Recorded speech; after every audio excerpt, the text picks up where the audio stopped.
এই ফুলটা একটু দেখাও, ফুলটা বাইরে দাও। কোম্পানি নিচ্ছে টাকা লয়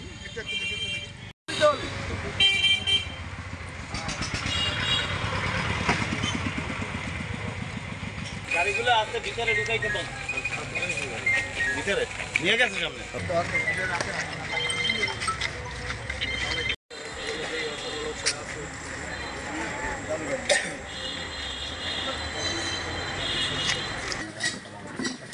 রামতলার মধ্যে তারা বললেন সাথীদের মধ্যে পড়ছে, তো স্টক করছেন তবে। মাশাআল্লাহ মাশাআল্লাহ, কেমন আছো দাদু? ভালো আছো? আলহামদুলিল্লাহ। নাসি কেমন আছো?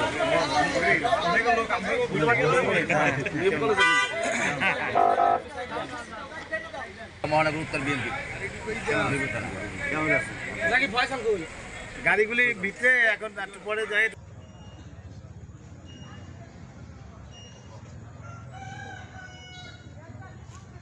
سبحان ربك رب العزة عما يصفون وسلام على المرسلين الحمد لله رب العالمين মিলাদ কিয়াম, এ আল্লাহ কত মানুষ নিয়ে মিলাদ কিয়াম করলাম।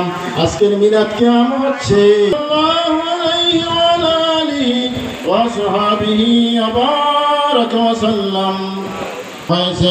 কত মানুষ বিদায় হয়েছে, কত মানুষ চলে গিয়েছে।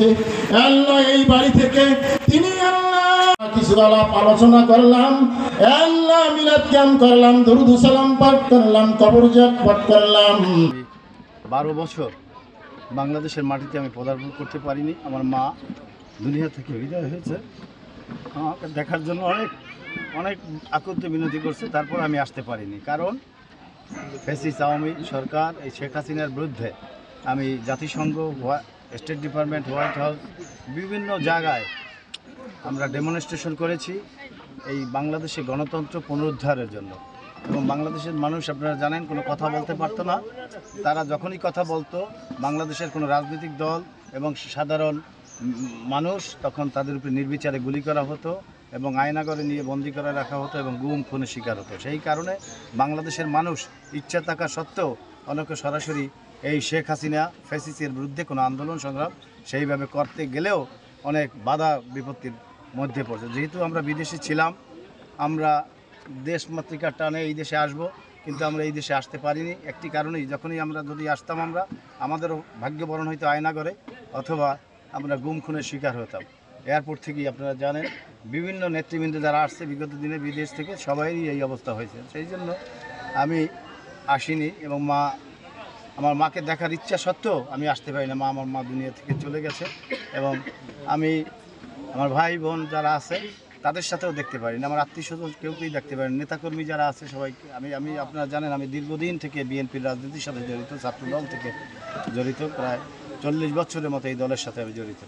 আমি নিউ ইয়র্কের মাটিতেও আমি সেইভাবে দলের সুসংগঠিত করার চেষ্টা করছি এবং দলের সামনের সারিতে থেকে নেতৃত্ব দেওয়ার চেষ্টা করছি এবং সেই পরিপ্রেক্ষিতেই আমার উপরে অনেক পুলিয়া এবং আপনারা জানেন আমার বাড়িতে পুলিশ এবং বিভিন্ন আমার ঢাকার বাসায় ডিজিফাই বিভিন্ন জায়গায় আমার বাসায় তছনছ করছে।